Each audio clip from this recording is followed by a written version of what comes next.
Bom dia, segunda-feira, mais um FC Top Picks. Bom dia, Ricardo. Bom dia, Celso. Cortou o cabelo, Kim. Cortou pra caramba. Tem que cortar o meu, tá fogo. Já vamos pegar aqui as perguntas. Só falar, a gente fala das carteiras, fala do Levi, fala desse mercado aí, que brincadeira, né? O que aconteceu aí. Por que tá caindo, tudo mais. Tá ok, boa, senhores? Então, vamos lá. Falar então, Top Picks e carteira short, começando da Top Picks. Como sempre, falar um pouco de performance, depois a gente falar das trocas. Na semana, a carteira Top Picks ela caiu 3,9, enquanto o Ibov caiu 3,4. Então, para essa semana, a gente ficou meio ponto percentual atrás do Ibov.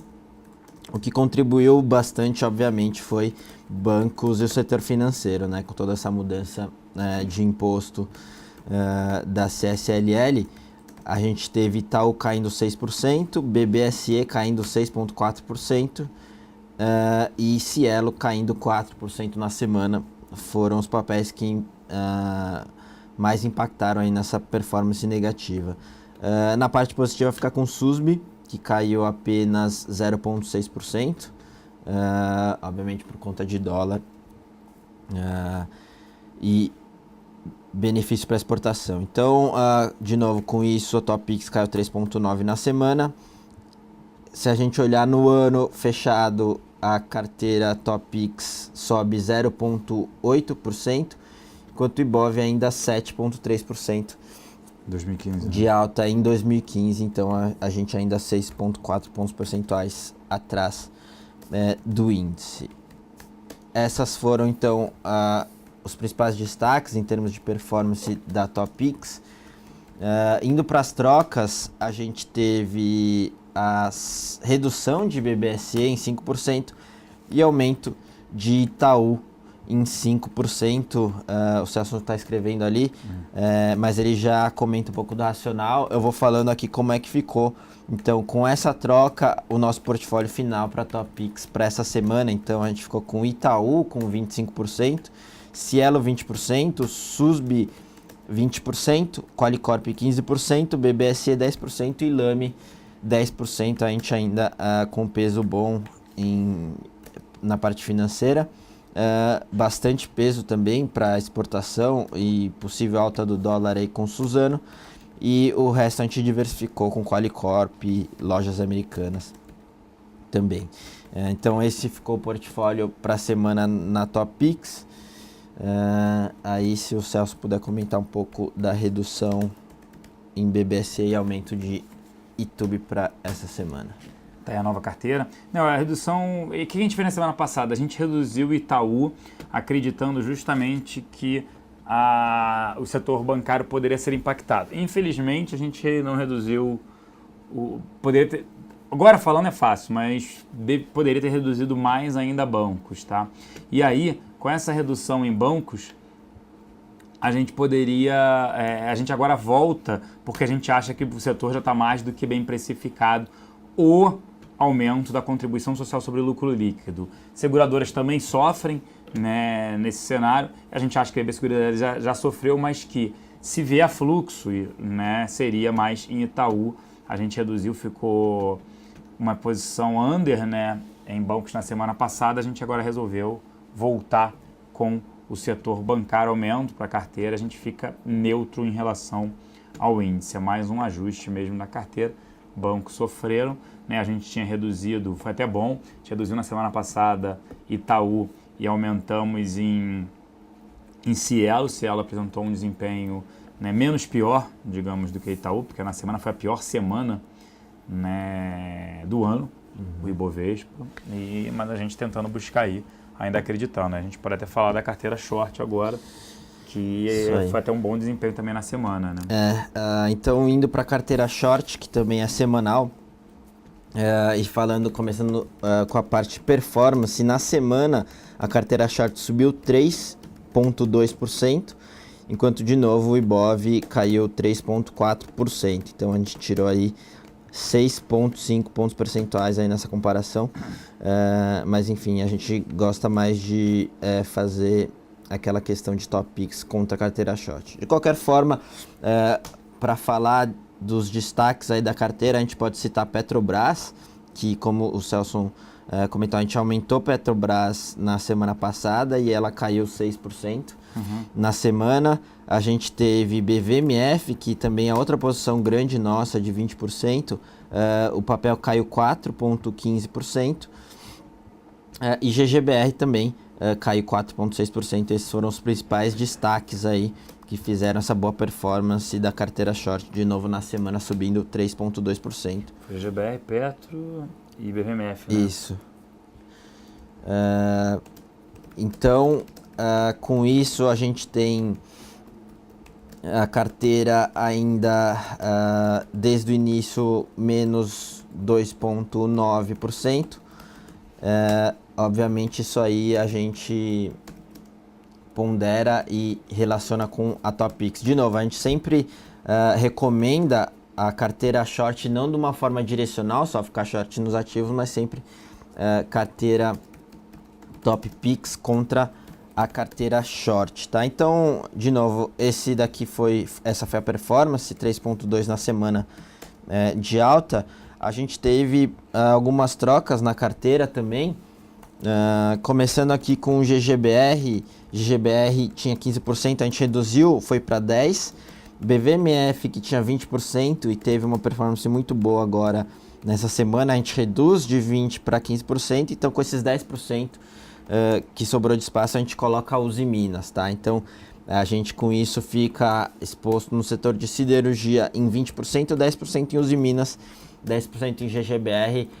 Com isso, só um pouco do racional, a gente fica exposto a um setor que a gente não gosta, que é o setor de siderurgia, que a gente vai comentar um pouquinho mais daqui a pouco. De certa forma, ao mesmo tempo, a gente diversifica e coloca um pouco em GGBR, um pouco em Uzi Minas, já que CSN a gente já colocou na semana retrasada, caiu 10%, foi uma boa performance, a gente tirou. Então a gente está tentando pegar algum tipo de movimento de correção nas outras agora, tá? O portfólio final da carteira short, então, fica Petrobras com 20%, BVMF com 15%, Vale 15%, BR Foods 15%, Elet 15%, GGBR 10% e Uzi Minas 10% também. Então, foi um pouco disso a nossa carteira short para esta semana. A maior exposição fica em Petrobras mesmo, no setor de commodities como um todo, com uma exposição short aí bastante considerável, né? A gente tá só aqui digitando como é que fica a nova carteira. Brasil Foods, né, com 15%. Esse aqui é o quê? Elet 15%, GGBR 10%. 15%.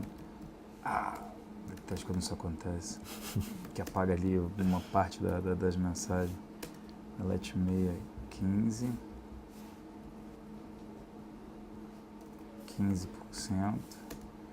E o ZIM 5%. E GG. Caraca, sumiu aqui da tela. GGBR com 10% cada.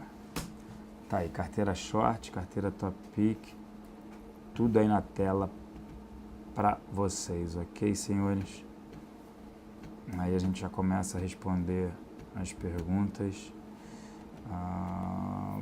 Na HI falando, se aquela dos bancos a gente acha que já estaria precificado, tá na HI, a queda em bancos, por isso que a gente está voltando para Itaú. A gente acha que já está precificado essa queda aí, né, no setor de bancos, né, seria uns 8%, as ações já caíram mais do que isso, já estaria mais do que precificado. Só se tivesse JCP. JCP você pode ter um impacto entre 4% e 5% ainda, apesar de que só pode entrar em vigor a partir do ano que vem, tá? Tô pegando só aqui. A gente está vendido em Petro, sim, na carteira. Estamos short em Petrobras, permanecemos short. Fomos pro para os resultados short no ativo 14 e pouco, até que está dando certo. Qual o tempo de validade da carteira short? Não tem, a gente quer carregar mesmo, tá? Vamos lá agora. Por que a alta de ELET 6? Eu não vi, André, hoje a alta em ELET 6, sinceramente eu não vi nada relevante para isso. Comentei Natura. Natura, a gente é um ativo mais para longo prazo, né? Tá no valuation atrativo, né? O cenário ainda é bastante desafiador. Ela reportou um resultado neutro, acabou subindo, depois devolveu um pouco, mas eu acho que vale a pena ter pensando no longo prazo.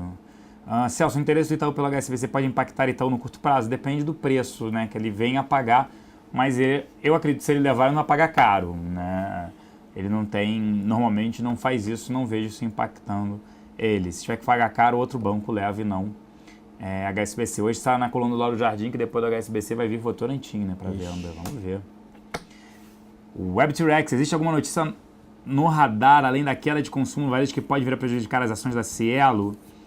Não vejo. Acho que Cielo também pode sofrer um pouco, pode ter sofrido um pouco, contribuição social do lucro líquido, mas é a menos afetada, a gente segue com 20% na carteira. O Moneymark perguntando aqui, Kim, então partindo para o lado sério. Ô, louco. A queda da produção mundial do aço abre espaço para um short fundamentalista em CSN ou Usiminas? Excelente pergunta. Na verdade a gente já está short na nossa carteira em Usiminas, a gente esteve short em CSN na semana retrasada e agora está também em GGBR, quer dizer, a gente fez uma rotação aí dos ativos do setor de siderurgia de novo. Acho que a gente continua com a nossa cabeça, a gente tem de fato uma oferta grande em termos de aço no mundo, mas o que tem impactado muito mais aqui as siderúrgicas é o mercado doméstico, né? Já que a exposição delas é muito mais forte ao nosso mercado. A gente viu aí alguns dados de produção de pesados e leves no começo do ano muito ruins até o primeiro trimestre, depois em abril piorou ainda. A gente está vendo retração aí para PIB nesse ano e todas esses ruídos aí das medidas que podem piorar ainda no longo prazo a nossa trajetória econômica. Então, de qualquer forma, se a gente olhar para o setor, a gente não tem nenhum trigger muito claro para alguma recuperação, muito pelo contrário, o que a gente achava que estava ruim na parte de pesados, venda de caminhões, venda de automóveis, piorou ainda. E, de novo, a gente está vendo projeção focos de retração aumentando a cada semana. Então, de novo, a gente continua bem cético. Para ir no específico, você comentou Usiminas, por exemplo. Usiminas é um ativo que está negociando a um valuation que não é uma barganha. Deve estar negociando agora cerca de 10 vezes EV/EBITDA por uma siderúrgica num momento como esse. Está longe de ser uma barganha, por isso que a gente colocou Usiminas na nossa carteira, tá? CSN também tá, mas CSN a gente tem algumas outras questões que sempre ela anuncia recompra de ações, etc. A gente fica sempre cauteloso quando a gente coloca ela na carteira short. Então a gente colocou CSN na carteira short, ela voltou, a gente já tirou, porque você tem alguns riscos aí para CSN, mas a gente decidiu então agora entrar com Usiminas, porque de novo está negociando a um múltiplo relativamente alto. Ela não vai ter para esse ano uma receita da venda de energia que ela teve no ano passado, que ajudou muito no EBITDA da empresa, não vai mais ter, e você está vendo aí mercado doméstico desacelerando, tá? Então é um pouco dessa nossa cabeça para o setor como um todo, e vale sim short. Eu só não concentraria um short em CSN ou um short em Usiminas, porque pode ter um evento que, enfim, a gente não controla, um evento externo aí, recompra de ações, enfim, qualquer coisa desse tipo, mas você fazer uma carteira assim como a gente faz, carteira short, colocar siderurgia e nesse caso Usiminas, um pouquinho de CSN até, faz sentido sim, é o que a gente tem trabalhado durante essas semanas. Boa. Mariana da Gini está perguntando aqui sobre Anima, leilão em 4% de queda. Anima não vi, na sexta-feira, aumentou bem a posição, na sexta-feira as educacionais já sofreram um pouco e hoje parece que está continuando aí. De manhã a gente teve muita reunião, né? Então não deu muito tempo de checar, mas assim que voltar para a mesa eu vejo se teve alguma coisa mais específica no setor. Lembrando que ele esticou bastante nesses últimos dias, devolveu um pouco agora. A gente tem aí algumas teorias que podem ajudar, por exemplo, o pessoal saindo um pouco do setor financeiro, né, com toda essa questão de impostos, etc. Talvez migrando um pouquinho para a educação, por isso que deu essa esticada. A gente viu a Dilma falando do possível aumento ou possível oferta de vagas para o FIES para o segundo semestre, que até então a gente não sabe como é que vai ser. Então isso aí deu uma impulsionada nos papéis e agora está devolvendo, a gente vai ver se tem alguma coisa mais específica, mas falando de racional, a gente gosta do setor, a gente gosta principalmente de Croton, tá? Porque é o melhor management, está negociando ali a um múltiplo PI 2015 cerca de 13, 14 vezes, tradou muito mais acima. Obviamente a gente tem um cenário diferente, a nossa cabeça aqui vale uma exposição, ainda que pequena, para longo prazo. É isso que a gente tem feito na nossa carteira. A carteira de longo prazo a gente tem 7% em Croton, entre 7 e 10% a gente acha que é um bom peso para diversificar. Numa empresa que negocia, sei lá, 14 vezes, 13 vezes, mas tem um crescimento de receita que eles já deram guidance de 10%, crescimento de margem, etc. A gente acha que vale a exposição de longo prazo. O time está perguntando, vocês podem comentar quais as diferenças mais relevantes entre Klabin, Suzano e Fibra relativas às variações, quais que são mais sensíveis? Acho que dá para traçar um cenário geral. De uma maneira simples, Fibra é a que mais está exposta à variação do dólar, porque ela é a que mais está exposta à exportação de celulose. Então, obviamente, isso impacta muito em termos de margem e receita da Fibra. Em seguida, você tem Suzano, que também 50% da receita é exportação celulose. Então, obviamente, o impacto é muito grande aí na questão do dólar. A outra parte é muito mais papel, etc. Você tem alguma exposição ao mercado doméstico também nessa questão de papel. Para Suzano e Klabin fica um pouco mais, de fato, nessa parte de papel cartão. Então, ela fica um pouco mais exposta a esse tipo de produto que está relacionado muito mais a consumo como um todo. Então, ela teoricamente tem um pouco menos de exposição à exportação, tá? Então, acho que é um pouco dessas diferenças, simplificando, obviamente. A gente prefere Suzano, porque ela está um pouquinho mais diversificada e ela tem o case dela ainda de desalavancagem. Para a gente é muito interessante, ela negocia um múltiplo mais baixo aí que uma Fibra, por exemplo. Então, a gente fica mais confortável em Suzano nesse sentido, tá? No setor. Mas se o cliente ele quer ficar exposto a dólar, Fibra também é uma boa alternativa.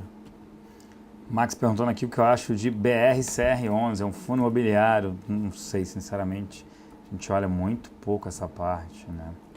O que passa em Eletropaulo, eu nem sei se ela está subindo, mas não teria, a gente não recomenda tanto ela, nem Light. No setor elétrico, quer ter algum ativo? Só ativos que ainda pagam dividendos, aí o setor que ainda paga dividendos, o segmento, é o setor de transmissão de energia, Taesa, TAE11.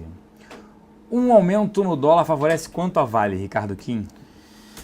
O aumento do dólar, de fato, melhora porque ela basicamente exportação de minério, mas a gente tem que lembrar que na parte de custos tem coisa dolarizada, né, como frete, etc. Então você tem um impacto, mas um impacto muito maior, obviamente, e o que tem pesado muito mais é o preço em si do minério que caiu e sofreu bastante. Então é isso que a gente tem que olhar mais.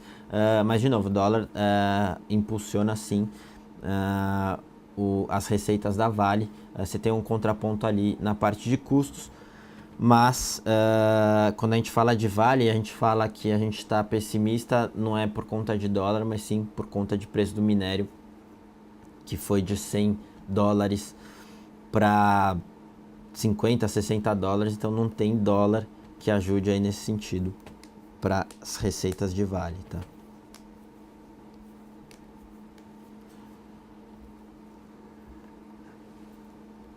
O Caco Pérez está falando aqui, fazendo até uma crítica, se olha muito pouco em fundos imobiliários, mas quando estava em alta a XP comentava muito. Acho que agora é o momento de continuar. Caco, a gente é da parte de análise de renda variável, então a gente até olha alguns produtos, mas esse a gente especificamente não olha. Tem que ver se a gente retorna com um produto de fundo imobiliário.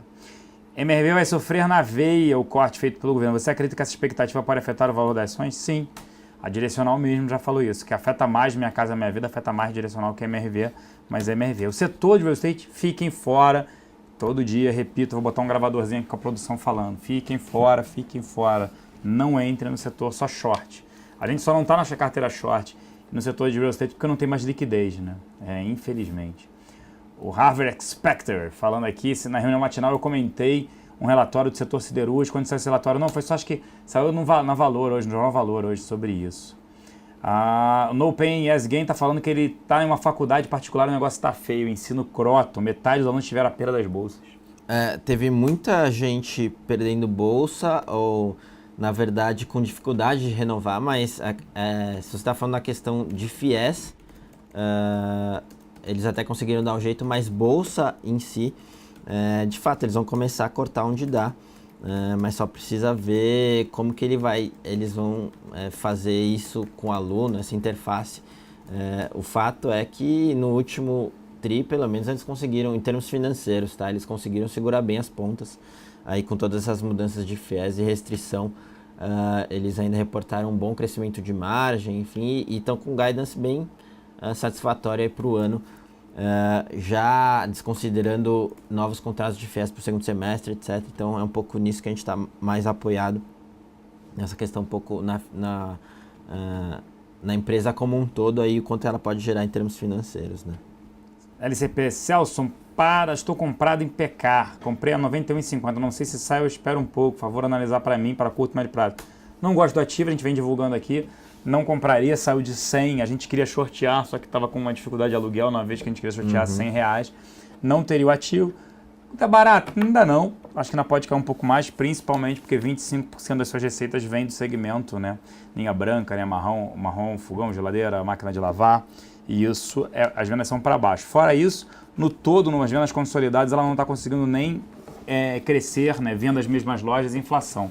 Isso mostra a dificuldade que tem, o cenário altamente desafiador, não teria o ativo. JWK, Sabrina, alguma informação? Estou achando que não dei nada dessa negociação, nada novo, não tem nada. O ativo até acho que subiu bem na semana passada, continua negociando aí. No mercado não tem nada novo da atualização da GP. Sobre Rossi, somente despencando, o que você acha sobre esse movimento? Terá alguma recuperação? Ela vai precisar de muito de capital, o problema é que a Rossi não é que nem a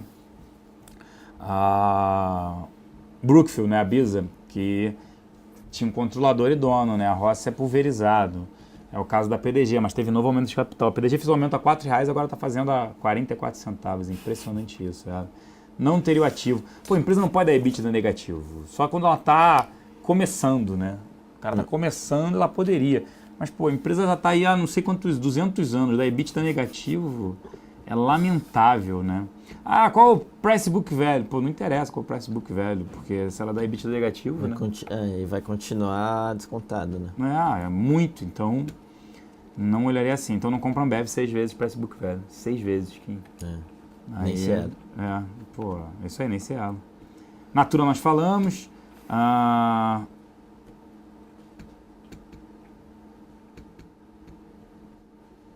Que isso, a Mimi tá falando, eu estudava com 20 brasileiros na Universidade dos Estados Unidos, agora terminou o semestre e receberam a mensagem em vez do dinheiro correspondente. Conteúdo da mensagem, não temos mais como sustentar a bolsa, trabalho em boa sorte. Meu filho, né, que ela falou. Eu acho que é esse o cenário, né, você tá cortando o custo de tudo que é lado. Né, 6 bilhões e tanto para o orçamento para Minha Casa Minha Vida, 9 bilhões e 400 para a educação. Não tem como, tem que cortar. Tem que cortar ministério, né? Eles estavam com aquele programa muito forte de mandar... Ciência Sem Fronteiras, né? Ciência Sem Fronteiras. E, querendo ou não, principalmente com essa parte de ajustes demorando, etc., eles vão cortar. Qual o impacto disso no curto prazo? Vamos lá, sendo bem sincero. O cara tá fazendo um mestrado, doutorado, fora. né? O impacto disso no curto prazo é a expectativa do cara voltar para o país, investir aqui, utilizar todo o aprendizado dele. O governo pegou e falou, pô, se ele está cortando coisas populistas, que isso não é populista, isso é zero, é muito pequeno populista, eu diria. Então, Minha Casa Minha Vida está altamente populista. Ele está cortando FIES, ele está cortando Pátria Educadora. Imagina o restante. Até acho que o Bolsa Família também deve estar difícil de renovar. Mas deve estar difícil de conseguir. Seguro-desemprego e tal. O Itaú já está precificando o aumento de impostos? Sim, João SPR. Já falamos isso no início, por isso nós estamos aumentando. O que dizer sobre OFSA3? Esse acho que a gente não está mais restrito, né? A gente já chegou. A ouro fino, a gente já ficar restrito sobre ele. A liquidez é muito baixa, a gente acaba nem até acompanhando no detalhe o ativo, né? Ele oscila bastante ali, nessa casa de 27, com 26, né? Com 28, um pouquinho acima, mas é difícil até por conta da liquidez, infelizmente, Ting-Ling. É Ting-Ling mesmo a pergunta, tá? Então, assim, sobre o Levi, a gente não acha que ele sai, tá? Estamos preocupados em relação a isso, né? Criou-se um ruído. O Levi já havia anunciado que o corte seria entre 70 e 80 bi. Deu uma bola de curva na Dilma, né? Do tipo, pô, vai ter que ser no mínimo 70 bi. Se não vier 70 bi, vai criar problema. Aí veio 69,9. Pô, vem com 70 bi, né, gente? Pô, chega a ser absurdo isso. Aí criou um mal-estar. Ele não foi na apresentação do orçamento na sexta-feira, que era 3,5, voltou para 4,5, atrasou pra caramba o Nelson Barbosa. Aí vieram com o papo de que ele estava gripado, que não iria, e segunda-feira ele estaria novo. Pô, ele descascou no final de semana, tá certo. Aí também os jornais já alardeiam, né? Olha, vai gerar... Ele vai sair, ele pode sair. Vai pedir pra sair. Pô, recebi ligação aqui da mídia, não vou nem citar quais os meios de comunicação. Você acha que ele sai? Gente, probabilidade com esse governo sempre existe. Só acho improvável ainda ele sair. Aí me perguntaram, quem colocam no lugar? Eu falei, pelo amor de Deus, cara. Pô, pera lá também, né? Sensacionalismo não, né? Pô, segura um pouco a onda. Sei lá, não é essa preocupação. O problema é que, vocês lembram disso, a dificuldade em achar o nome já foi complicado. Não. O cara ficar 6 meses, né, vamos dizer assim, que ele tá nisso, não, mas é maio, eu tô em 5 meses. Não, 6 meses porque ele fechou logo depois das eleições. Arranjar outro nome, pô, cai tudo, entendeu? Cai tudo.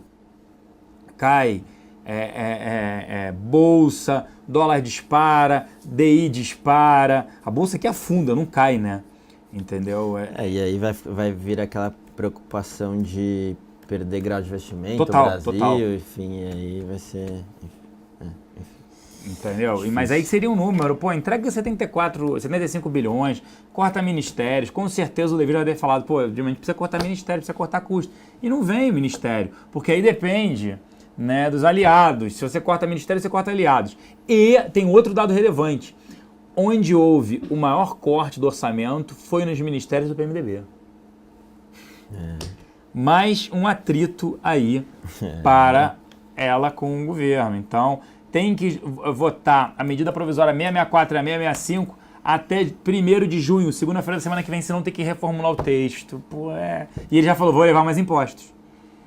Então é isso. O Levi está preocupado com a parte política? Zero. Ele está preocupado em fazer o certo, que é melhor. Então, esse aí é que é o problema. O Luiz falando que foi conta corrente. Não, nem foi conta corrente, foi mídia impressa. Luiz, nem foi conta corrente, não. Isso eu posso afirmar, mas foi mídia impressa. Algumas, tá? Impressionante. O Schirmer aqui perguntando, o aumento da economia não pode acelerar o plano de expansão da Lame? Não enxergo isso, porque eles falam isso, que eles foram, por exemplo, para Aparecida, aqui em São Paulo, né, onde tem a padroeira, tudo isso, e eles imaginavam ter um payback, né, um retorno sobre o capital investido em 1 ano e meio, 2. Em 7 meses eles recuperaram o investimento. Eles não imaginavam que... Ele falou, pô, tem muita gente que visita a cidade, só que eles, pô, foi muito maior do que eles imaginavam. Não vejo, o ticket médio é baixo, a empresa não vem sofrendo, né? Entregou 9% de semi-store sales os 4 primeiros meses do ano. Eu acho que continua crescendo, ninguém deixa de consumir ali. E o plano é para 5 anos, né? Ele pode ajustar no curtíssimo prazo. Falar, pô, tá bom, esse ano depois, não vou abrir 200 lojas, vou abrir 150. Mas eles já vêm contratando, eles olham mais longo prazo. É aquilo que a gente fala, de 954 lojas, eles até hoje fecharam 3. Das 3, 2 foi porque não renovaram, eram de rua, não renovaram o aluguel, era caro para eles preferiram fechar. Só uma que não deu o payback satisfatório. E o Petróleo perguntando se pode comentar de Hering. Sim, podemos comentar, a gente não recomenda exposição ativo, cenário altamente desafiador, segundo e terceiro tri ainda vai ficar bastante complicado e isso declarações do CEO. Então, permaneçam fora do ativo. Isso aí. A Mimi falando, Celso, por favor, explique como pode o Levi segurar o grau de investimento vazio, porque isso depende de uma pessoa. É impressionante, por enquanto está dependendo, porque quem está governando é ele, né? Ele e PMDB, então, por enquanto, depende do Levi. O Levi segura porque está fazendo a coisa certa, tá? O que tem segurado é a credibilidade e confiança das agências, etc., de que está indo no caminho certo e quem personifica isso é o Levi, né? Com as medidas, etc., até porque é o trabalho dele como ministro da Fazenda. Então é por isso que ele tem segurado mais pela diretriz do que ele está fazendo do que qualquer outra coisa. Mas se sair, vai ser difícil. Se sair, como diria Galvão, acabou. Mas aqui o Rio Hunter, né, é o ruim com ele, pior sem ele. A situação. E, pô, o Lindbergh, né, não é julgar a pessoa, mas eu tenho que falar. Pedindo fora Levi, né? Fazendo uma manifestação fora Levi, que a gente tem que crescer, tem que ter uma agenda para o crescimento econômico. Pelo amor de Deus. Eles fizeram isso até agora e não viu que deu errado. Deu errado. Chega a ser um absurdo ouvir isso. Como é que vai crescer o governo? Pô, corta primeiro o ministério, pô. Corta lá na pele, corta o ministério lá. Corta os empregos, aí eu quero ver. Entendeu? É impressionante, né, nisso. O Rio Hunter, Celso, acredito que o Levi ter sido nomeado era para acalmar o mercado sobre o fator confiança e economia. Agora está tendo mais atritos políticos, por isso está querendo segurar o homem. Eu acho que não, acho que até que a gente já imaginava que ela não fosse ser Dilma 2 a missão, né? Que seria repetir o Dilma 1. E seria uma nova Dilma. E por princípio está sendo uma nova Dilma, né? Porque não tem como fazer, gente. Eles já viram isso, porque não há, tem que ser o Levi. Pode ser outra pessoa, até poderia, mas eu estou dizendo assim, atualmente tem que ser ele, tá? O SNP está falando aqui, Celso, se a troca do Levi por um nome consagrado no mercado como o Meirelles, por exemplo, tudo bem, mas se for para demitir primeiro e procurar substituto, depois a bolsa derreterá e o dólar continuar subindo. Concordo. Gente, mas a gente ainda não trabalha com a saída do Levi. Existe possibilidade? Sim, com esse governo existe tudo. Só que não trabalhamos. E outra, como é que você vai atrair um novo bom nome? Já foi difícil. Pro governo, já foi difícil trair o Levi. Agora tirou o cara... Nossa. Não acho que saia. Aí é um absurdo. Se acontecer, se ele for demitido, se ele pedir demissão é porque ele não está conseguindo fazer mudanças. Ruim pra caramba. Se ele for demitido, é que falaram assim, não serve, vamos voltar pro crescimento econômico. Pelo amor de Deus, vai gerar um problema muito sério. Aí vão querer o impeachment. Aí muito provavelmente vão querer o impeachment. Celso, taxar LCI e LCA está no radar? Caso positivo, poderia se taxar nesse ano ou por lei? Só ano que vem. Webtrex. E outra coisa, não tem a resposta exata sobre isso. Por quê? Alguns tributaristas, advogados, falam que, né, e essa é uma verdade, a taxação ela ocorre no ganho de capital. O ganho de capital, nesse caso, ocorre quando você vende a LCI ou terminou o prazo. E não é o estoque. Todo mundo fala assim, mas a LCI foi emitida em 2014, em 2015, então não pode taxar. Tem-se discussões de que poderia taxar estoque e tem uma discussão que não poderia. E a outra é, acho eu, opinião, que não taxariam estoque, taxariam-se as próximas, né? O que seria emitido depois para não criar um problema passado. Acho isso, mas é a minha opinião. Probabilidade de taxar estoque tem? Tem, mas só a partir do ano que vem. Por isso também que acho que o governo tem que falar sobre isso para não ter uma correria no final do ano. Né? Vamos ver aqui. Existem debêntures incentivadas? Sim. Imposto de renda? Sim, são as debêntures incentivadas. Algumas pagam IPCA mais 4% até 7%. Impressionante isso. Acho que é isso, pessoal. Isso aí. Né? 12h31, falamos de carteiras, falamos aí dessa preocupação com o governo. Mas destacar e obrigado pela audiência de todos. Sala de assessores bombando. Obrigado pela audiência e participação aí de todos. Isso, SMP, mudança de JCP só no que vem. Contribuição, tudo que é assim, tudo que é imposto que já existe são 4 meses. E o governo não precisa de congresso. Tudo que é extinção ou criação de novos, você precisa só para ano que vem, mas tem que ser votado no congresso. É isso aí.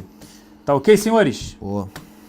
Obrigado pela participação de todos aí. O chat está ficando cada vez melhor. BB Seguridade, se está barata, é um ativo interessante, mas preferimos atualmente bancos asseguradoras. É um ativo interessante sim, OX3i Niterói.